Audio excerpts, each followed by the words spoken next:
Job সিকার্সে আপনাকে আরেকবার স্বাগতম। আমি এস রোস্তম ইংলিশ উইন্ডোজ থেকে আপনাদের জানাই শুভেচ্ছা ও অভিনন্দন।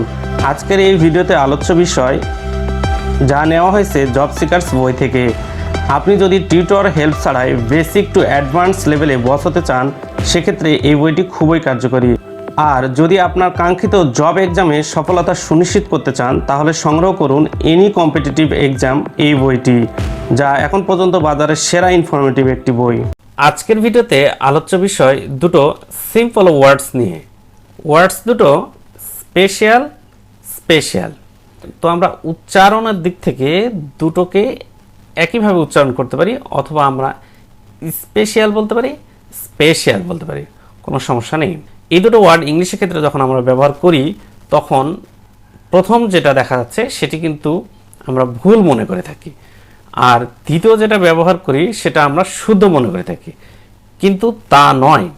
এখানে বলা হচ্ছে দুটোই ব্যবহার সঠিক হবে, তবে আমরা দ্বিতীয়টা বেশি ব্যবহার করে থাকি, যার কারণে আমরা মনে করে থাকি এটা সঠিক এবং এটা ভুল। তা কিন্তু নয়। আমরা এভাবে যদি চিন্তা করি যে বাংলা ভাষার ক্ষেত্রে সাধু এবং চলিত দুটো শব্দ একসাথে মিশ্রণ করে সেন্টেন্স গঠন করলে সেটি ভুল। অথবা আমরা যদি এভাবে চিন্তা করি যে চলিত ভাষার ক্ষেত্রে সাধু ভাষা প্রয়োগ করে সেন্টেন্সগুলো যদি বলি, তাহলে সেটিও ভুল। আচ্ছা, এখন এরকম করে ভাবেন তো দেখি যে সংস্কৃত শব্দ বা সাধু ভাষার শব্দগুলো চলিত ভাষার মধ্যে এমনভাবে ঢুকে গেছে, এখন এই শব্দগুলো অনেকটাই চলিত ভাষার রূপই পেয়েছে।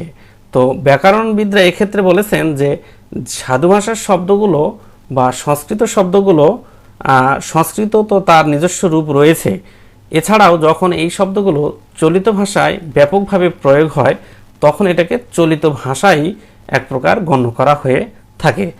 ঠিক সেরকমই এই দুটো ওয়ার্ডসের ক্ষেত্রেও ঘটেছে। আমরা এই শব্দটা বেশি ব্যবহার করি, যার কারণে এটাকে মনে করি শুদ্ধ বা প্রচলিত, আর এই শব্দটা ব্যবহার করছি না এবং এটার ব্যবহার নেই বললেই চলে, যার কারণে এটি অশুদ্ধ। আসলে ঠিক তা না, আপনারা দুটোই ব্যবহার করতে পারবেন, কোনো অসুবিধা নেই। বিষয়টা জানা থাকলো এতটুকুই শুধু মনে রাখার বিষয়।